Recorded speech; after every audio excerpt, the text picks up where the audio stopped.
اللہ کے پیارے رسول صلی اللہ تعالی علیہ وسلم نے 3 لوگوں کے بارے میں ارشاد فرمایا یہ جنت میں نہیں جائیں گے۔ نسائی شریف میں یہ حدیث موجود ہے۔ یا رسول اللہ صلی اللہ تعالی علیہ وسلم کون کون لوگ؟ ایک فرمایا جو شراب کا عادی ہو، دوسرا فرمایا جو والدین کا نافرمان ہو، اور تیسرا حضور فرماتے ہیں جو احسان جتلانے والا ہو۔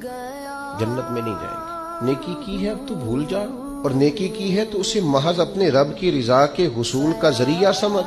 تو احسان جتلا رہا ہے، یہاں تک کہ والدین کے ساتھ، بہن بھائیوں کے ساتھ، دوست احباب کے ساتھ، قریبیوں کے ساتھ نیکی کر کے بھی لوگ احسان جتلاتے ہیں، ضائع ہو جاتی ہے نیکی۔ یعنی عجیب بات ہے نا، حضور فرماتے ہیں احسان جتلانے والا جنت میں نہیں جائے گا، یعنی نیکی کر کے دوزخ خرید لی، احسان کر کے، خرچ کر کے اپنے لیے جہنم کٹھی کر لی۔ کیوں؟ احسان جتلایا، اس نے بتلایا ہے۔